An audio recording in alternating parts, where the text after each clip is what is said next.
ধর্ম, সেই ধর্মটাকেও ব্যবহার করে যে এখন রাজনীতি হচ্ছে। আপনার ধর্মটাও আর এখন ধর্ম নেই, বিভিন্ন পার্টির পথসভা করার মঞ্চ হয়ে গেছে আপনার ধর্মের মঞ্চ। একটা মঞ্চ থেকে দাঁড়িয়ে একটা লোক বলছে এত লোক মিলে গীতা পাঠ করব, অত লোক মিলে কালী পুজো করবো। তখন রেড রোডে ঈদের মঞ্চ থেকে দাঁড়িয়ে মমতা বন্দ্যোপাধ্যায় বিরোধীদেরকে গালাগাল দিয়ে রাজনৈতিক ভাষণ দিচ্ছেন। এই যে ঈদের মঞ্চ থেকে শুরু করে পুজোর মঞ্চ, সবগুলো বিভিন্ন পলিটিক্যাল পার্টির পথসভার মঞ্চ হয়ে গেছে। আমরা বাংলা এটাকেও শেষ করতে চাই। আমরা চাই আপনাদের প্রত্যেকের ধর্ম আপনাদের কাছে ফেরত যাক, আপনারা সম্মানের সঙ্গে আপনার ধর্ম পালন করুন, অন্যের ধর্মকে সম্মান করুন এবং মানুষ মিলেমিশে থাকুক। সাধারণভাবে লেখাপড়া কাজকর্ম থেকে শুরু করে চিকিৎসার সুযোগগুলো সমাজে বাড়ুক।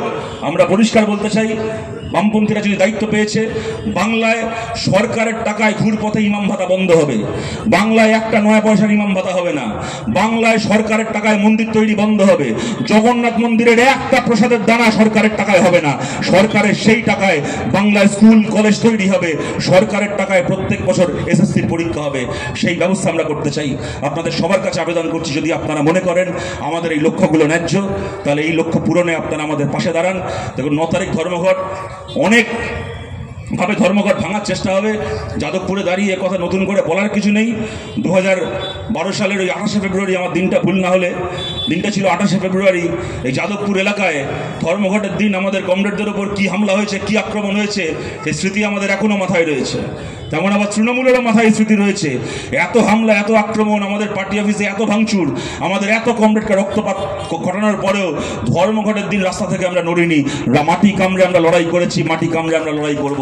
এবং আপনাদের সবার কাছে বলছি, আজকে এদের ঔদ্ধত্য মানে খালি একটা ধর্মঘট ভাঙার ঔদ্ধত্য নয়। আমি কালকেও একটা জায়গায় বলার চেষ্টা করছিলাম, আজকে যদি এই যে গতকাল দেখছেন খবরের কাগজে বেরিয়েছে, একটার পর একটা মেয়ে, এদের এই মনোজিৎ মিশ্র বলে নাকি এই ছেলেটার নাম, এই যে যাকে ধরেছে মনোজিৎ মিশ্র বলে, একটার পর একটা মহিলাকে দিনের পর দিন ধর্ষণ করেছে, শ্লীলতাহানি করেছে, মুখ ফুটে কেউ বলার সাহস পায়নি। কেন এই জিনিস হয়েছে কারণ আমাদের রাজ্যে তৃণমূল শক্তিশালী হতে হতে এমন জায়গায় পৌঁছে গেছে, এখন ওদের বিরুদ্ধে কথা বলার কেউ নেই, কথা বলার সুযোগ নেই। আজকে আমি দূর থেকেও যারা আমাদের কথা শুনছেন, বুকে হাত দিয়ে বলুন তো, আজ যদি দেখেন আপনার বাড়ির সামনে একটা পুকুর ভরাট করছে তৃণমূলের 5টা ছেলে, কে আসেন বলুন তো বেরিয়ে পড়ে বলবেন যে পুকুরটা ভরাট করা যাবে না? আজকে বিকেলবেলা যদি আপনার নাতি কাঁদতে কাঁদতে এসে বলে পাড়ায় একটা ছোট্ট পার্ক ছিল, গোটা পাড়ার লোক মিলে পাড়ার বাচ্চারা মিলে খেলতাম, পার্কে বিল্ডিং তৈরি হচ্ছে, সরকারি জমিতে পার্কে বিল্ডিং তৈরি হচ্ছে, কে আছেন যে পারবেন গিয়ে কর্পোরেশনে একটা কমপ্লেন করতে যে পাড়ার পার্ক দখল হয়ে বিল্ডিং হচ্ছে? আর যদি আপনার বাড়ির মেয়ে রাত্রিবেলা বাড়ি ফিরে বলে যখন ফিরছিলাম 4টে ছেলে মিলে রাস্তায় দাঁড়িয়ে টিটকিরি করছিল, আওয়াজ দিচ্ছিল, সিগারেট ছুটছিল, উল্টোপাল্টা কথা বলছিল, কে আছেন যে বলবেন চল তো রাত্রিবেলা বেরিয়ে যাই, দেখি তো কোন ছেলে কি করছিল? বলতে পারবেন না। মেয়েকে বলতে হবে কাল থেকে অন্য রাস্তা দিয়ে ফিরবি, গলির মোড়ে দাঁড়িয়ে ফোন করবি বাড়িতে, আমি গিয়ে নিয়ে আসবো।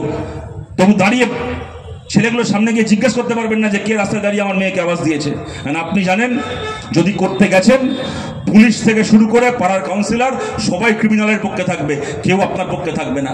এই যে আমরা প্রত্যেকে, এই যে থ্রেড কালচারের কথা বলা হচ্ছিল আরজিকর আন্দোলনের সময়, এই যে তৃণমূল বাড়তে বাড়তে এমন জায়গায় পৌঁছে গেছে যে এদের কথার উপর কথা বলা যায় না, এদের চোখে চোখ রেখে তাকানো যায় না। যদি আপনারা মনে করেন যে এদের বাড়াবাড়ি এবার একটু বেশি হয়ে যাচ্ছে, এদের ঔদ্ধত্যের ডানা এবার ছাঁটা দরকার, তাহলে এদের এই ঔদ্ধত্যের মুখে ঝেঁটার বাড়ি মেরে সামনের 9 তারিখ ধর্মঘট সফল করার কাজে আপনারা আমাদের পাশে থাকুন। আপনাদের সবার কাছে এই আবেদন জানিয়ে আপনাদের সবাইকে ধন্যবাদ জানিয়ে আমার কথা শেষ করছি। ভালো থাকবেন সবাই, নমস্কার।